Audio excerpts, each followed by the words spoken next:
자고 목사님 심호하시는 이 성안교회에서 말씀을 통해서 함께 교제를 나누는 것을 큰 기쁨과 영광으로 생각합니다. 사도 바울이 에베소 교회를 향해서 축복할 때 예수 그리스도를 통한 하늘에 속한 신령한 복이 너에게 임하기를 바란다 이렇게 축복했는데, 오늘 예배를 통해서 신령한 복은 하늘복이거든요. 오늘 하늘복이 임하는 그런 복된 예배가 되시기를 간절히 축원합니다. 옆에 분들에게도 한번 그렇게 인사를 나눴으면 좋겠습니다. 오늘 우리 신령한 복을 받읍시다 이렇게 인사를 나누시기 바랍니다.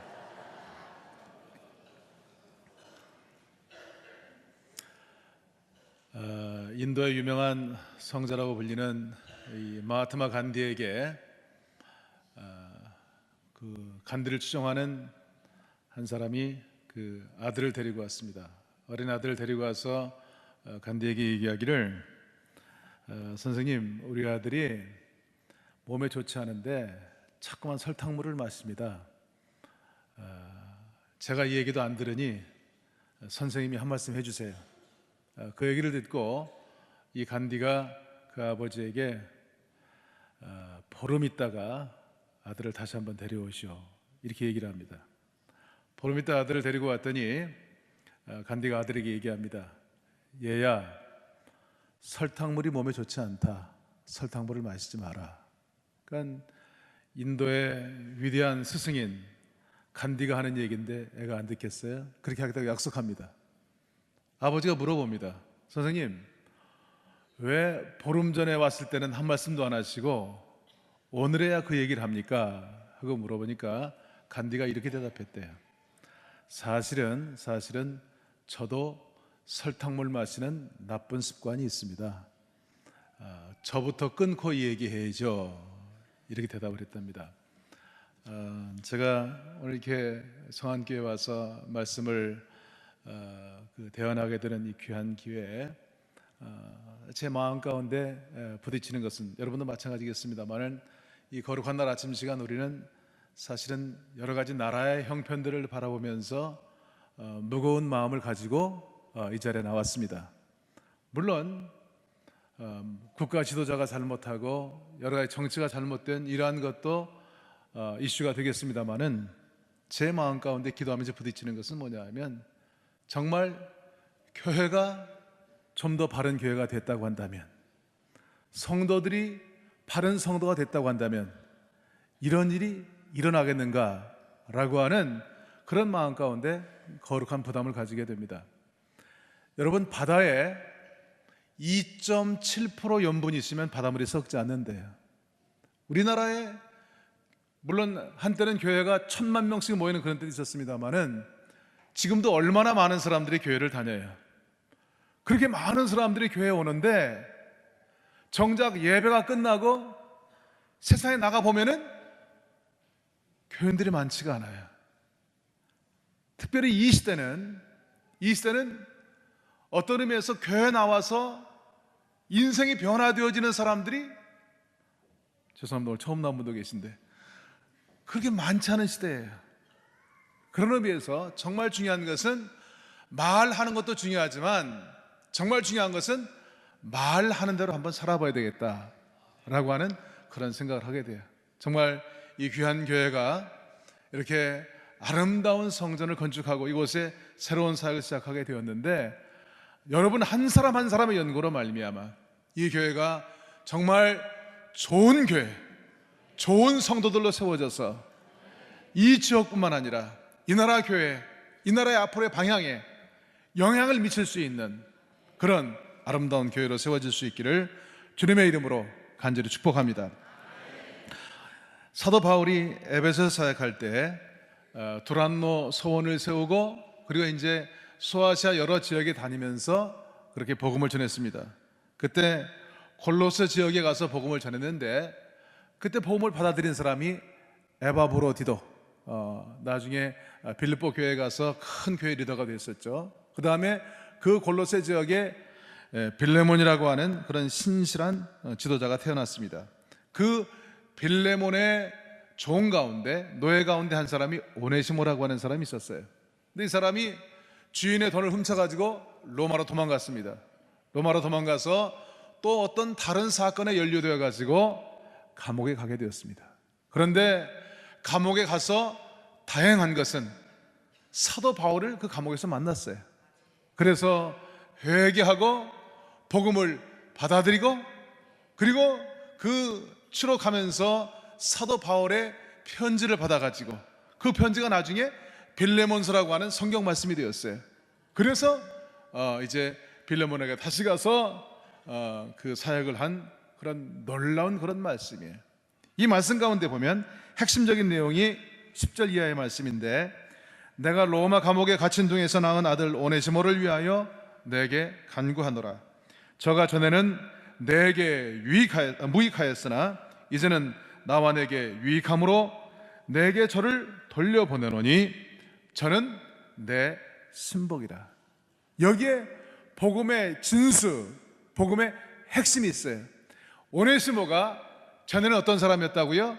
무익한 자였으나 이제는 너와 내게 유익한 자가 되었다는 것이에요. 복음의 핵심은 바로 무익한 자가 유익한 자가 되는 것을 믿으시기를 바랍니다. 여러분, 오네시모는 형편없는 사람이잖아요. 도둑놈이고 범죄자고 감옥에 갔다 온 그런 사람이었는데, 하나님이 그런 사람도 쓰신다고 한다면 이 시대 쓰지 못할 사람은 한 사람도 없어요. 그렇잖아요. 내가 교회에 무슨 일을 할 수 있겠는가 라고 생각하시는 분들은 오네시모를 보시기 바랍니다. 정말 핵심적인 것은 왜 하나님이 오네시모 같은 사람을 썼겠는가? 그 핵심은 뭐냐면 오네시모는 진심으로 회개한 사람이었기 때문에, 여러분, 이 시대 어떤 사람이라도, 어떤 악한 사람이라 할지라도 진심으로 회개하기만 하면, 회개라고 하는 것은 물론 자기가 잘못한 것을 뉘우치는 것도 회개지만, 회개의 핵심적인 것은 뭐냐면 방향전환이에요. 방향전환. 우리가 내 뜻대로 내 마음대로 인생을 살던 사람이 이제 교회 나와서 회개하고 예수를 믿었다고 하는 것은 뭐냐면 내 인생의 방향을 하나님께 맞추고 주님과 동행하고 주의 말씀에 순종하는 삶을 살 때, 그때 누가 쓰세요? 하나님이 개인도 쓰시고 가정도 쓰시고 교회도 쓰시는 놀라운 그런 역사를 이룰 수가 있는 줄로 믿으시기를 바랍니다.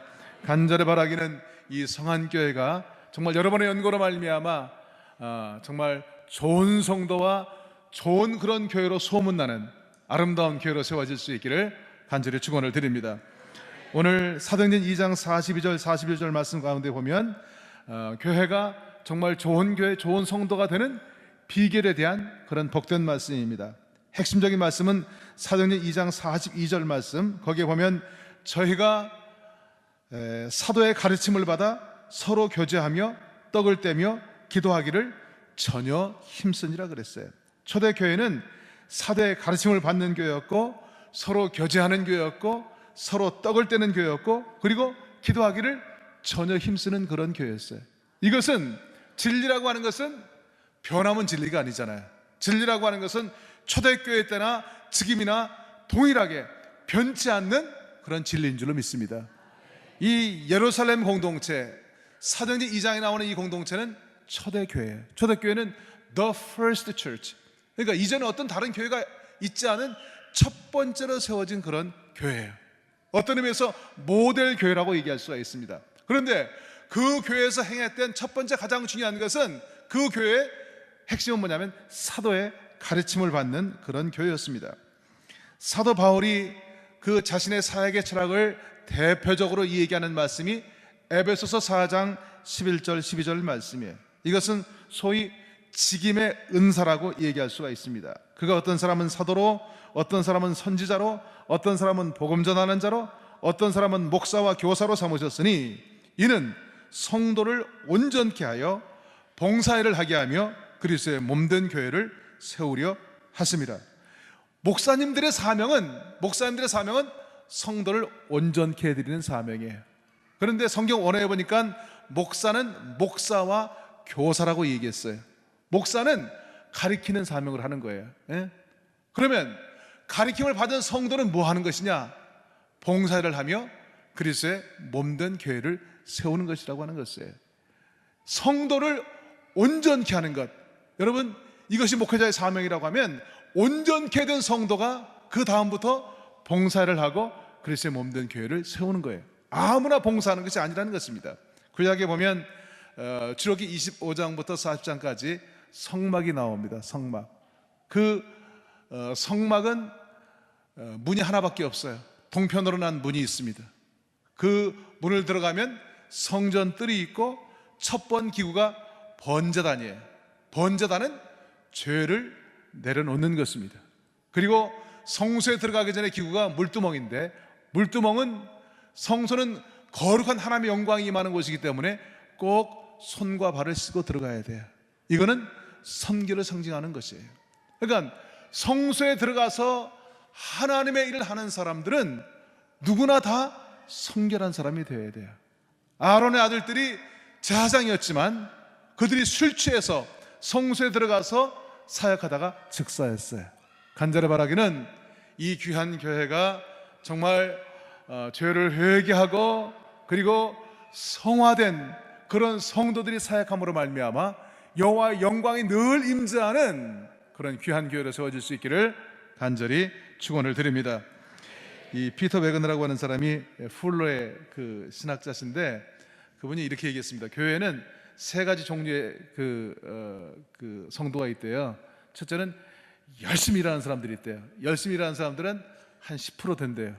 그 다음에 80%는 졸고 있는 사람이래요. 그리고 10%는 깊은 잠에 빠져 있는 사람이 있대요. 사역이 뭐냐? 교회 사역이라고 하는 것은 열심히 하는 사람들은 계속 열심히 하고 나머지 80% 조는 사람들을 깨워서 일할 수 있는 게 사역이래요. 그리고 나머지 뭐가 있어요? 나머지 10% 잠자고 있는 사람 있잖아요. 그런 사람은 절대 깨우지 말고 그대로 두래요. 그 사람들 깨우면 신경질 낸대요. 그러니까 그 사람은 놔두고 조는 사람들을 깨워서 일할 수 있도록 하는 것이 바로 교회의 사역이라고 그렇게 얘기합니다.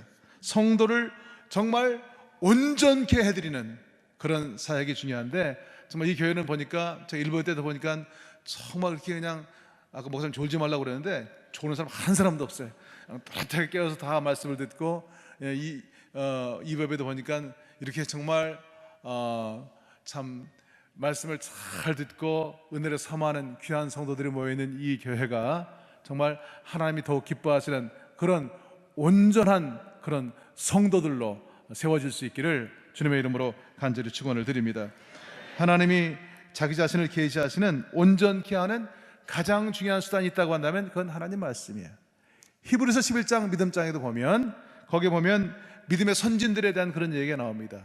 우리 믿음의 선진들은 하나님이 말씀하실 때 하나님 말씀은 우리보다 훨씬 사이즈가 크기 때문에 그 말씀을 받아들일 수 있는 말씀도 있고 못 받아들일 말씀도 많잖아요. 그죠? 그러나 우리 믿음의 선진들은 그 말씀에 자기 자신을 조정해서 그 말씀에 순종할 때 다 믿음의 역사를, 믿음의 증거를 체험했다고 그랬어요.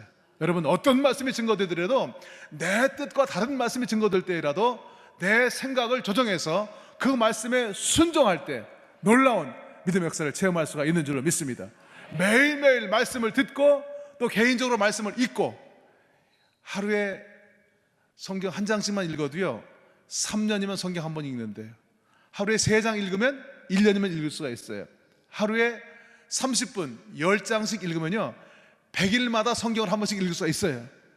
근데 이 동네 말고 딴 데 가서 보면요 성경 한 번도 안 읽고 평생 신앙생활 하는 사람도 있어요.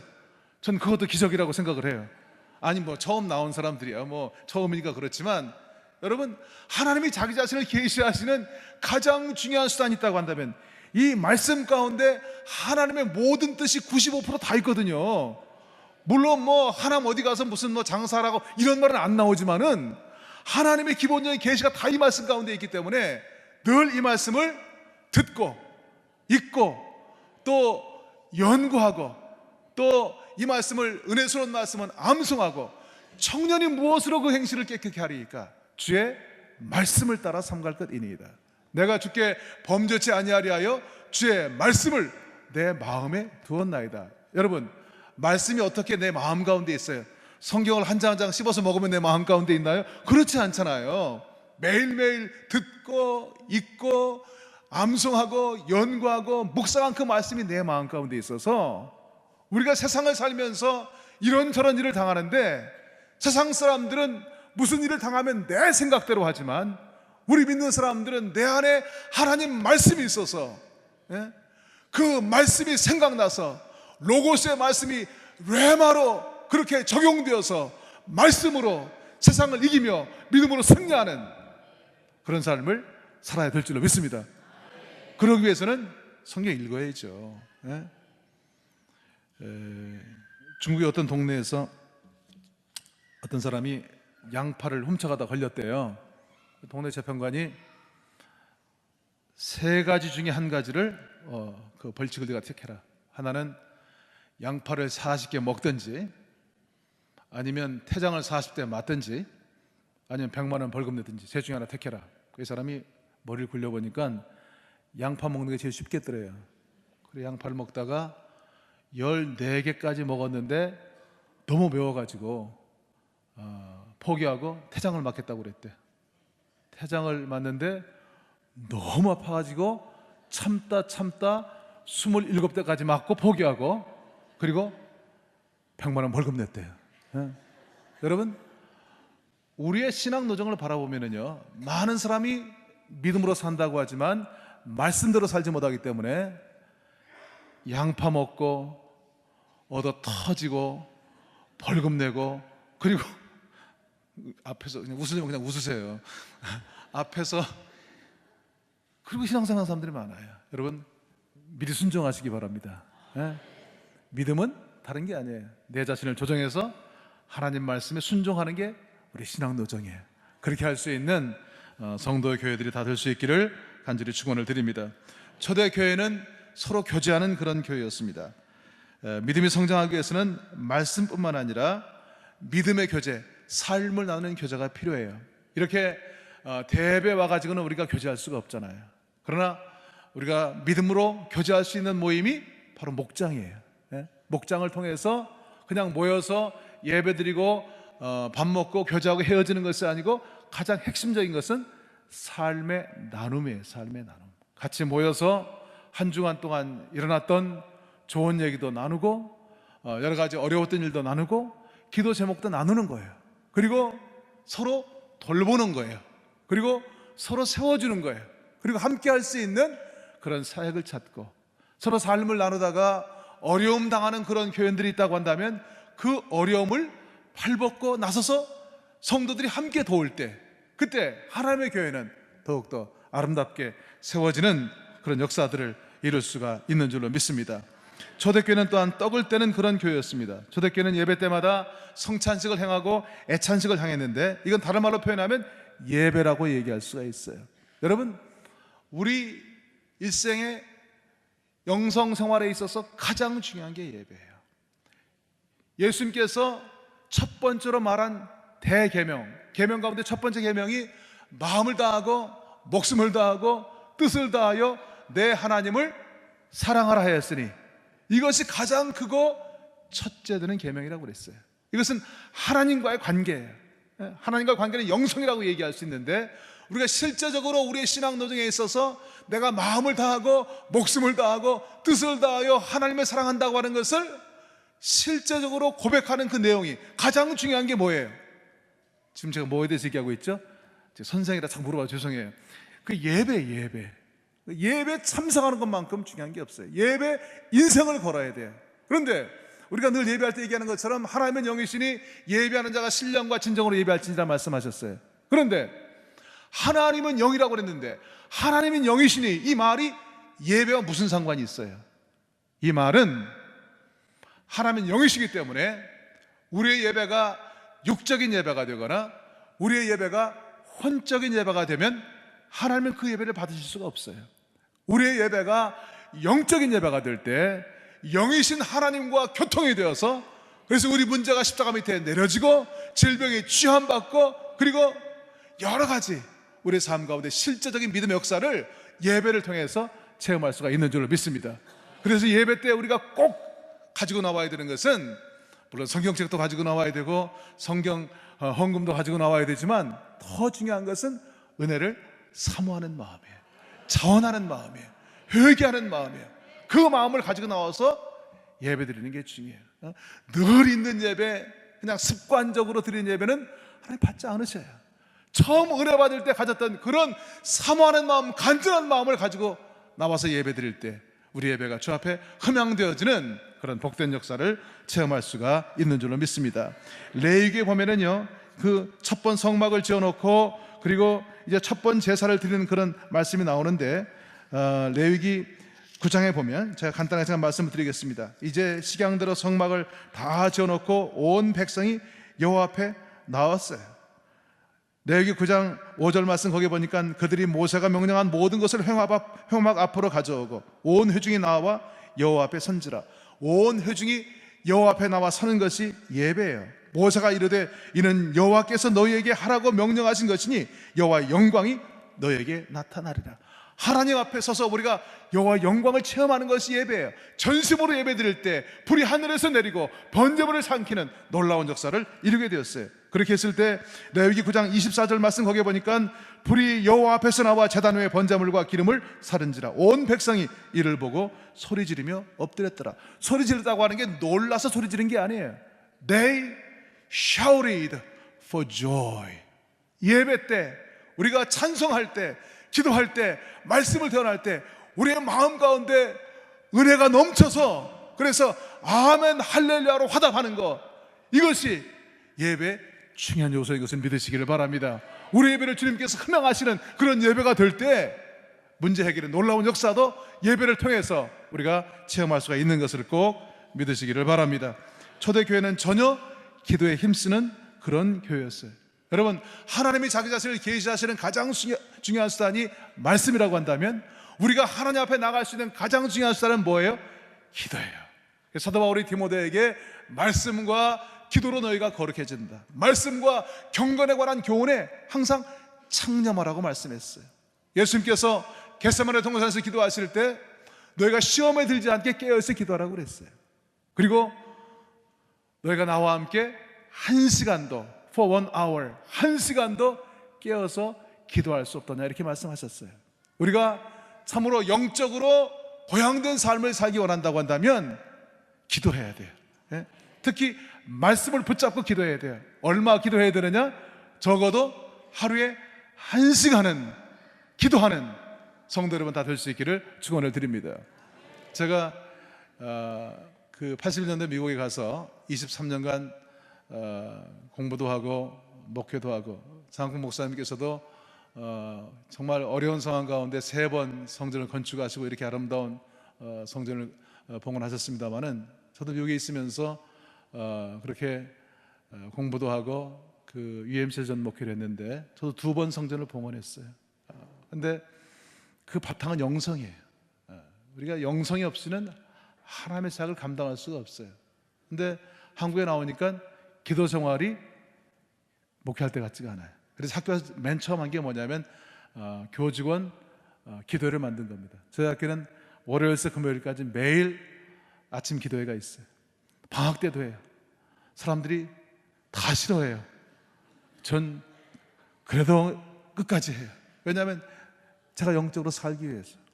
아침이면 기도하고 나가서 1시간 동안 prayer work, 걷는 기도를 합니다. 저녁에도 밥 먹고 텔레비 보는 시간에 나가서 1시간씩 거의 매일 기도하면서 걷습니다.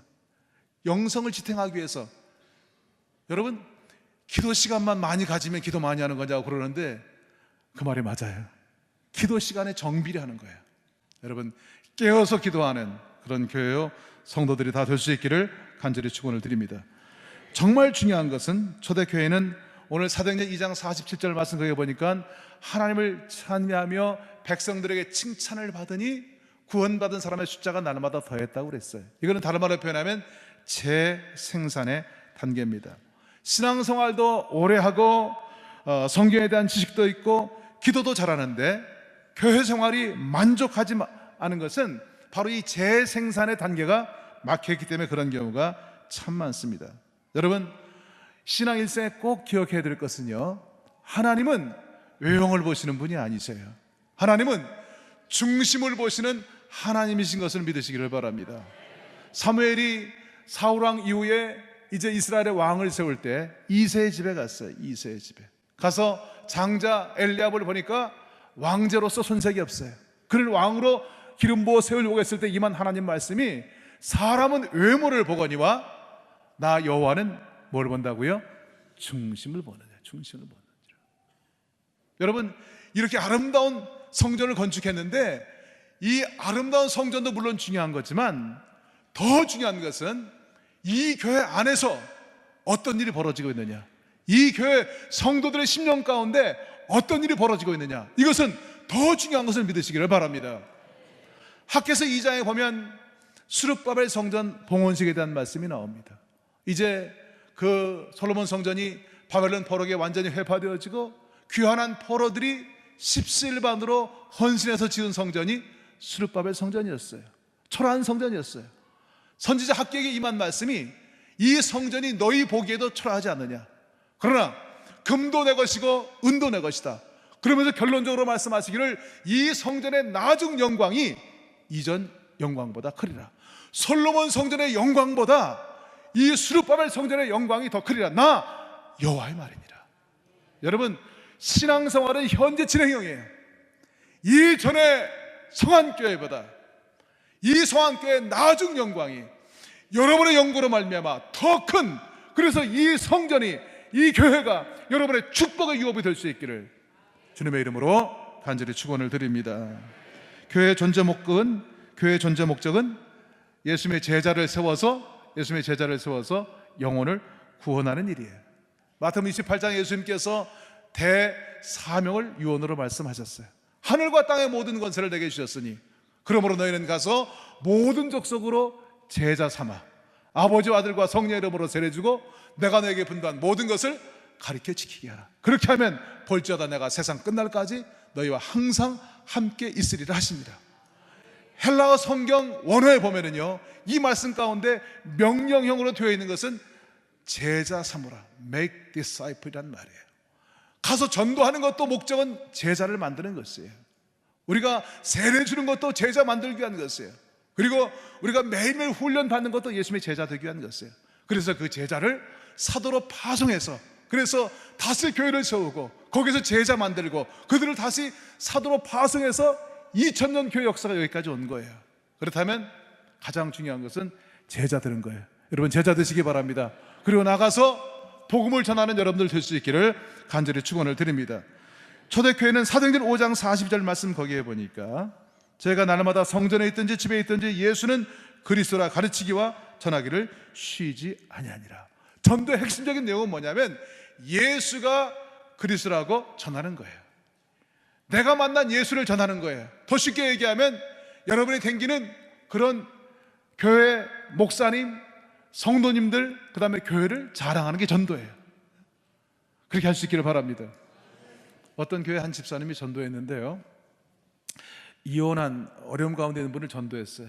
그래서 교회 와서 예배를 잘 드리고 은혜 받고 가는데 밖에서 이제 목사님하고 인사를 나누는데 자기 인사할 차례가 됐는데 앞에 있는 한 분이 주책 없이 너무 오래 목사님하고 인사하는 바람에 인사를 못하고 그냥 집에 왔어요. 그 다음 주에 교회를 안 나왔대요. 전도한 집사님이 찾아갔더니 그렇게 얘기를 하더래요. 내가 사정이 어렵다고 교회 가도 사람 아는 체도 안 하더라고. 시험이 잔뜩 들었어요. 좋게 얘기해 드릴 거 아니에요. 그 집사님이 그렇게 얘기했대. 우리 목사님은 다 좋은데 그게 탈이야, 그랬다는 거예요. 여러분이 교회 홍보대사예요. 이 계명은 여러분 한 사람한테 달려 있는 거예요. 가서 교회 자랑 잘하고 전도에 앞장설 수 있는 그런 교우들 다 될 수 있기를 간절히 축원을 드립니다. 관계 전도에서 중요한 것은 내가 먼저 다른 사람들에게 칭찬 듣는 사람이 되는 게 대단히 중요합니다. 여러분, 전도 잘하는 사람들 보세요. 다른 사람들에게 칭찬 듣는 사람이에요. 정말 저 사람이 믿는 예수라고 한다면 나도 한번 믿어봐야 되겠다. 저 사람이 저런 사람이 아니었는데 성안교회 나가더니 사람이 달라졌다. 저 사람이 믿는 예수라고 한다면 나도 한번 믿어봐야 되겠다고 하는 그런 감동을 줄 수 있을 때 우리는 영혼을 얻을 수가 있는 줄로 믿습니다.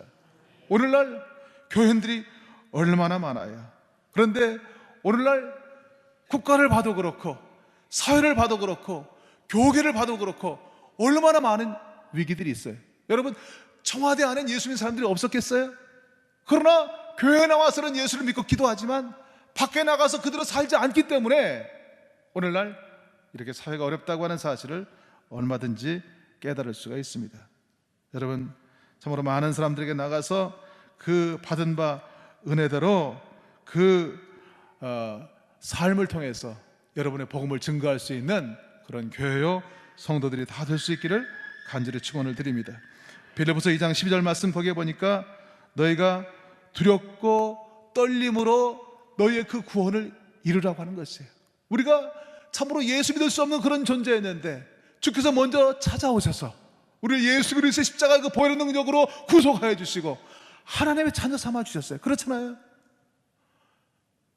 정말 그 구속의 능력이 여러분이 기도할 때마다 더욱더 깊어지고 더욱더 뚜렷해지는 그런 신앙 노정이 될 수 있기를 간절히 축원을 드립니다.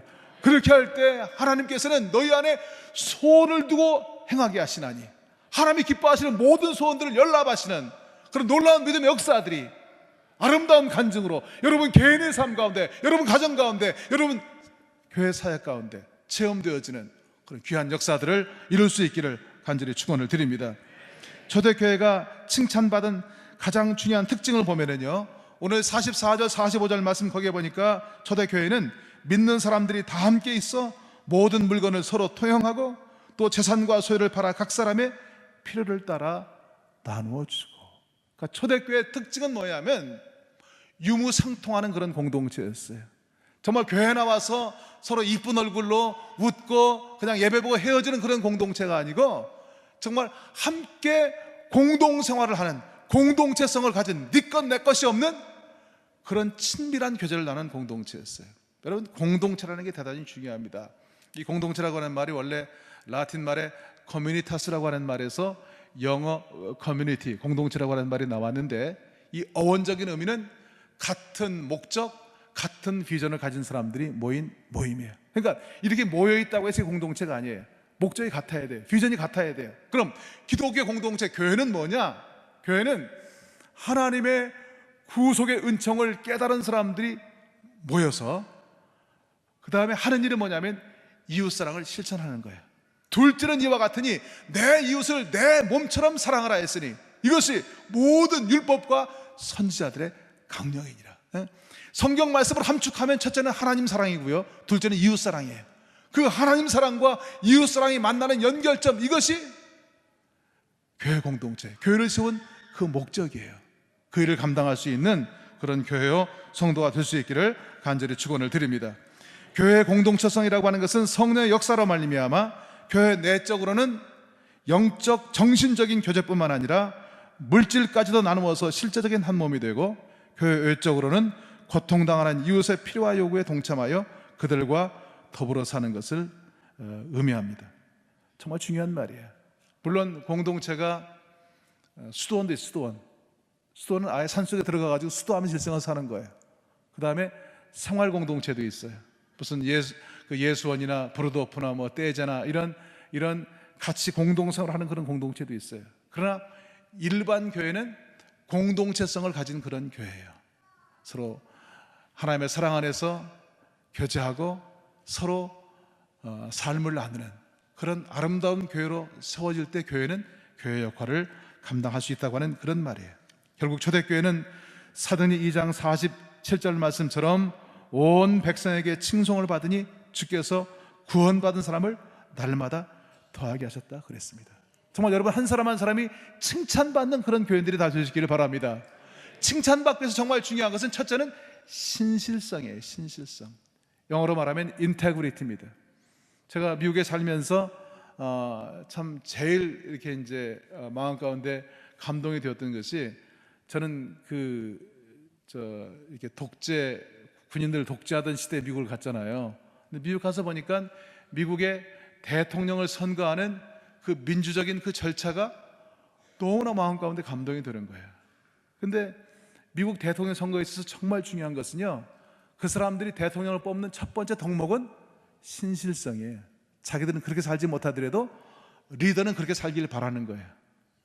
그래서 로널드 레건 대통령 이전에는요, 이혼한 사람은 대통령 못했어요. 지금 미국 대선이 며칠 안 남았는데 가장 심각한 이슈가 바로 이 신실성이에요.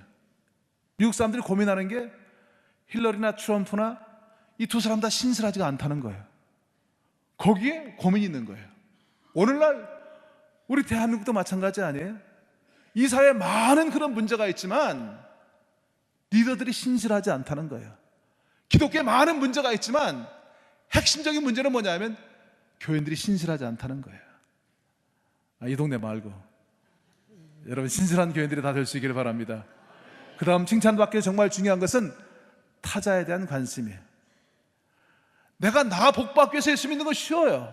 그러나 기복신앙은 우리 기독의 핵심이 아니에요. 기복신앙은 나만 복받으면 돼요.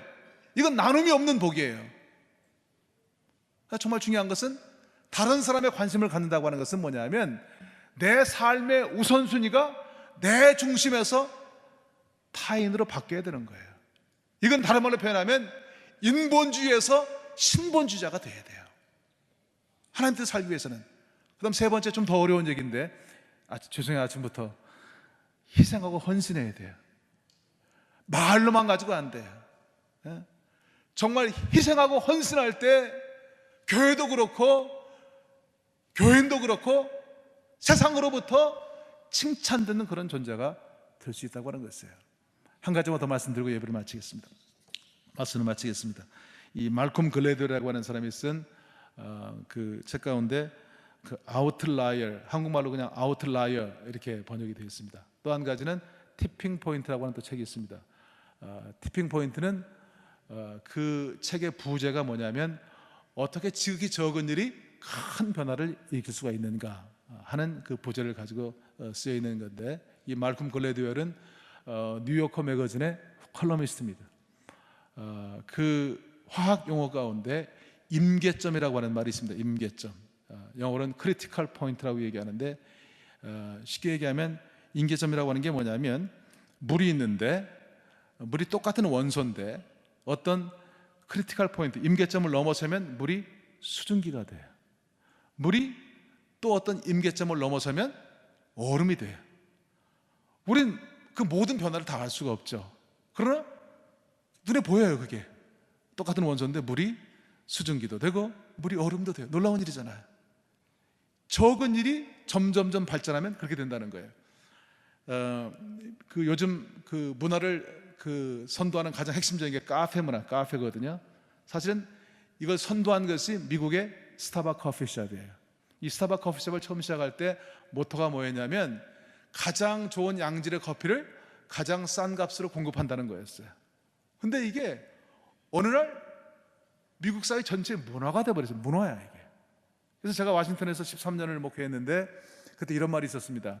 문화인은 아침에 일어나면 워싱턴 포스트 조간신문을 옆구리에 끼고 그리고 스타벅 커피숍에 줄을 서가지고 카페 아메리카노 한 잔 들고 출근해야 문화인이래요. 세계적인 주제가 됐어요. 저희 협성대학교 안에도 카페가 3개나 있습니다. 애들이요, 점심 때 1,500원짜리 야채 김밥 한 줄 먹고 그리고 3,000원짜리 카페 라떼 한 잔 마셔야 문화인이에요. 놀라운 일 아니에요? 놀라운 일 아니에요? 이거를 교회에 적용할 수가 있어요. 교회도 마찬가지입니다. 정말 교회에 하나님 뜻대로 사는 사람이 한 사람, 두 사람, 세 사람, 10사람이 되면, 여러분, 아브라함이 소돔과 고모라 성을 멸망하려고 하는 하나님의 그 뜻에 대적하면서 기도했잖아요. 하나님, 그 성에 정말 하나님 뜻대로 사는 사람 10명만 있으면 그 소돔성을 멸망치 않겠습니까? 그렇게 하겠다고 그랬잖아요. 그러나 그 성에 의인 10명이 없었기 때문에 하나님이 아브라함을 생각하사 조카 롯의 가족은 구원하시고 그 성이 멸망되었어요. 요한 웨슬리 목사님은 나에게 정말 하나님 뜻에 헌신하는 전도자 100명만 주십시오. 100명만 주시면 내가 세상을 복음으로 변화시키겠다고 얘기했어요. 오늘 이렇게 참 거룩한 주일날 주의 전전에 나와서 예배드리시는 여러분 한 분 한 분이 정말 이 교회를 위해서 임계점의 역할, 티핑 포인트 역할을 하기만 한다고 한다면 이 교회는 정말 하나님이 기뻐하시는 그런 교회, 그런 아름다운 교회로 세워지는 것을 분명히 믿습니다. 그런 역할을 감당하는 교회 성도들이 다 될 수 있기를 주님의 이름으로 간절히 축원을 드립니다. 그러나 여러분 주의 뜻대로 살 때 한마디만 더 할게요. 그것이 여러분 축복의 유업이에요. 부활장 고린도전서 15장 58절 말씀 거기에 보면 그러므로 내 사랑하는 형제들아 견고하여 흔들리지 말며 항상 주의 일에 더욱 힘쓰는 자들이 되라. 이는 너희 수고가 주 안에서 결코 헛되지 않은 줄 알미라. 여러분 수고가 주 안에서 결코 헛되지 않아요. 예? 다윗이 오르난의 다장마당에 가서 그렇게 범죄한 다음에 제사 드릴 때 오르난이 모든 재료를 다 준비하길 보냈어요. 그러나 다윗은 그거 거절하고 상당한 값을 지불하고 그가 제사 드릴 때 그 회개의 제사를 하나님이 연락하셨어요. 이 땅에 살면서 우리가 해야 될 일 많죠.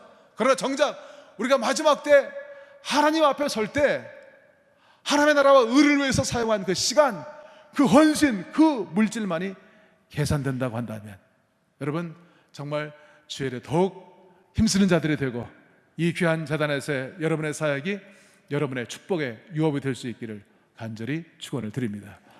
기도하겠습니다.